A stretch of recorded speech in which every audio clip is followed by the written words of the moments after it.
Aprender sempre é algo bom, né? Sempre estar em aprendizado é algo muito revigorante, muito bom pro ser. Sempre estar aprendendo algo novo. Tá? E se eu te disser que tu aprendeu da melhor maneira, que eles vêm te ensinando da melhor maneira, para sempre ser um eterno funcionário. Não que seja ruim ser um funcionário, mas não daqueles funcionários que vão ganhar mais, aqueles que vão se destacar. Para ser aquele funcionário que sempre vai ganhar menos e só aquele salário mínimo, só o básico. Como se você fosse realmente preparado para ser apenas o famoso chão de fábrica. Fazer aquelas funções mais básicas e ganhar a menor quantia monetária. Você foi preparado para isso. Isso chamaria sua atenção? Na realidade, como é muito fácil apresentar uma crítica, vamos trazer todo esse contexto e qual é a solução para ela. Então calma, se ficou um pouco confusa, a gente vai esclarecer as ideias. Mas antes, deixa seu like, se inscreve no canal, porque isso é aquele incentivo para a gente trazer mais e mais vídeos. Para contextualizar esse lance da educação, vamos ter que ir lá para a pré-história. Lá na pré-história, não se tem muitos dados sobre como começou o compartilhamento das ideias e do conhecimento que se tinha. O que se sabe é que foi algo intuitivo, aonde, por exemplo, o mais velho ensinava para o mais novo, ou o mais novo aprendia vendo mesmo. Tá, então na pré-história é basicamente isso. Não tem muito o que se falar sobre ela. Vamos então agora para Grécia, ou Roma Antiga também. O período que acontece é que sempre a educação ela é regida pelos interesses da sociedade. E como nos interesses nessa época era a vida política, os livres, aquelas pessoas que tinham mais tempo ocioso, dado que também passou a existir a escravidão nessa época. O ponto é que os que tinham tempo livre eles passaram a estudar. Daí também começou o contexto de escola, onde todos iriam no mesmo ambiente para estudar questões como literatura, filosofia, oratória e questões como essas.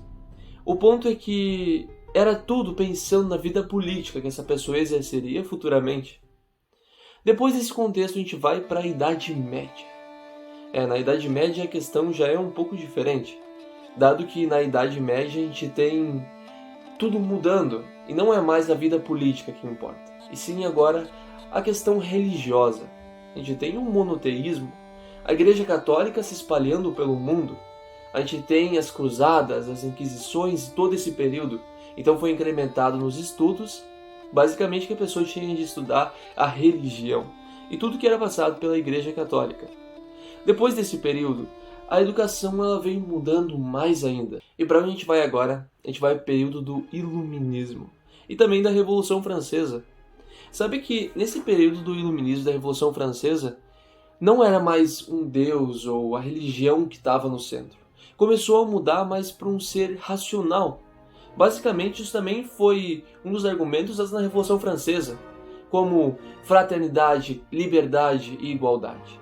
Essa revolução que ocorreu de 1789, se eu me recordo, a 1799, ela foi basicamente para estabelecer os direitos do cidadão e coisas como essas. Então a educação mudou mais ainda, e mais do que isso, até antes a educação era apenas para aqueles que tinham direito de usufruí-la, os livres, como foi bem mencionado no período da Grécia. Então agora a educação ela foi democratizada, mais pessoas vão ter acesso à educação, mais ou menos, né? A gente sabe que aquelas pessoas de classe baixa ainda vão ter muito problemas para ter acesso à educação. Então agora a gente foi para a Revolução Industrial. Tudo que era feito de uma maneira mais artesanal, a manufatura em si, não, vamos deixar isso de lado. Produção em massa. A gente tem figuras icônicas sendo ressaltadas, como o Henry Ford, por exemplo. Então a gente tem esse período de mais ou menos de 1820 a 1840. Só que o que estava acontecendo? Quando se apresentou o Fordismo, precisava-se ter pessoas que fossem trabalhar, pessoas especializadas nas fábricas. Só que, bom, aquelas pessoas que tinham uma renda maior, que estavam numa outra classe, elas não iriam estudar ou tentar se empenhar para trabalhar numa fábrica. Então qual foi a ideia? Vamos criar escola para atingir as pessoas de classe baixa. E vamos, na realidade, espelhar o modelo que está nas fábricas, na indústria, dentro das escolas. Então a gente tinha um professor ao centro e as classes eram ordenadas basicamente da mesma maneira que é hoje. Uma classe atrás da outra, o professor no centro e o conteúdo basicamente ele era replicado. Como assim? O professor ele pegava o conteúdo e ele jogava para os alunos onde é que eles ouviam, anotavam, respondiam as questões com base no gabarito do professor. Da mesma maneira que as fábricas tinham um gerente ou supervisor, aquele que coordenava, e os demais apenas tinham de fazer aquelas tarefas, ouvir, sem questionar, como seria na escola. Só que o ponto é que esse modelo serviu como base até os dias atuais. Tá, tudo bem, o período vem mudando. A gente ficou ali parado, a gente se concentrou na Revolução Industrial. É claro que mudou, a gente veio em um período moderno, pós-moderno, contemporâneo, a gente teve mais acesso à tecnologia, temos aulas EAD, os meios de comunicação mudaram, a maneira que a gente vai se conduzir a um lugar mudou, tudo começou a mudar, a evoluir. Só que a educação não, percebeu? Esse modelo é onde está o professor no centro, os alunos ouvindo, e o conteúdo ele basicamente ele não é questionado, só é pego um conteúdo e jogado sobre os alunos. Só que essa maneira que veio, ela veio justamente para trazer e preparar pessoas para os meios de produção, para as fábricas. Só que não é essa a questão que está acontecendo. Percebe-se que boa parte do conteúdo, se fosse trazer um questionamento, tu nunca vai usufruir dele para a tua vida. A maioria das coisas que você vai ter que aprender ali, elas não vão agregar nada. E mais do que isso, o conteúdo é muito fraco. Percebe-se que dado todo momento que um aluno ele estuda, por exemplo, o inglês, porque o inglês está lá dentro, percebe-se que todo esse tempo, o aluno quando terminasse o ensino médio, ele tinha que ser pelo menos fluente no idioma. Porque decorrendo de todo o período que ele estudou e teve contato com a língua, ou com o professor que ensinava. Mas na realidade não, ele mal sabe o verbo to be, infelizmente. Só que apresentar toda essa crítica é muito fácil, não? Trazer tudo isso é muito fácil. Mas qual seria a solução? Não fazer o ensino fundamental, não fazer o ensino médio, ou muito menos ter o contato com uma faculdade, já que todo o ensino é assim? Não. Você vai precisar, é bom ter um plano B, não é assim largar o ensino fundamental, não ter o ensino médio, ou muito menos se preocupar com o ensino superior. A questão não é essa. A questão é sempre conciliar um estudo a mais. É compreender que não é na escola que você vai realmente aprender o que é necessário para a sua vida. É compreender que não é na faculdade que você vai aprender todo o conteúdo necessário. Porque pode perguntar para, por exemplo, uma pessoa que se formou em Direito, um advogado. Ele estudou Direito durante 5, em média 4, 5 anos, até 6, ali na faculdade. Mas vê se não é pegando os casos e exercendo que ele realmente aprendeu o que ele precisava. Não era decorando e respondendo provas. Da mesma maneira que na escola, decorando questão de geografia, história e outros assuntos, que talvez para você não eram essenciais, não é ali que vai realmente influenciar. Essa maneira de ensino, ela tá te preparando justamente para, se você se basear apenas nela, para ser só mais um funcionário. Para ser só aquela pessoa que nunca cresce. É justamente o chão de fábrica. Porque esse foi o intuito desse modelo de ensino. Que ele foi replicado. E por que ele se espalhou mundialmente? Porque foi muito fácil. Da mesma maneira que a produção em massa se espalhou na indústria, foi muito fácil pegar esse contexto, essa maneira, e colocar dentro da maneira de ensino. E trazer isso e espalhar mundialmente. Então, a única maneira de se desvincular disso não é largando a escola, largando a faculdade. É buscando, por exemplo, ter experiências fora. É buscando, se quer aprender um idioma, não se concentrar no que é ensinado na escola. Fazer um curso por fora. Buscar maneiras autodidatas de se desenvolver. Tem muitos aplicativos que vão te ajudar, como é o caso do idioma. A questão financeira não lhe é ensinada na escola.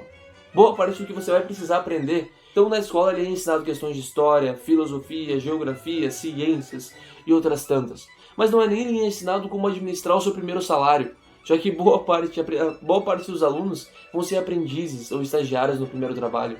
Então, eles recebem um dinheiro e o que acontece? Eles se veem endividados. Porque a primeira coisa que vão fazer não é pensar que mais pra frente seria interessante ter uma reserva, não é pensar que eles poderiam investir esse dinheiro pensando na sua previdência lá no futuro. Não! O que eles vão fazer é logo comprar um tênis de mais de R$1.000, é comprar um celular de 7, 8 mil, um iPhone, e assim por diante, e se endividar. Porque para eles tudo bem, dá para pagar por aquilo ali. E eles não pensam que assim eles estão vendendo mais de 12 meses da vida deles para pagar apenas um celular. Já que o salário basicamente só consegue suprir aquilo. É muito pouco. Então, justamente isso te aliena naquela condição. Contar com esse ensino, deixa isso fora. Vai lá, faz o teu papel, se faz presente. Decora o que é essencial e passe nas provas. Faça então uma faculdade, porque para muitas pessoas a faculdade é essencial e vai realmente colaborar para ganhar mais. Porque muitas pessoas não querem empreender, ter esse estresse que é ser empresário, ou assim por diante. Porque ser empresário não é pensar que ter uma empresa vai ser algo incrível, que você vai fazer seu horário. Não, você vai trabalhar inclusive muito mais do que trabalharia como funcionário. Só que ninguém vai te passar isso. A questão é que não é na escola que você vai aprender, não é na faculdade que você vai aprender o que é essencial.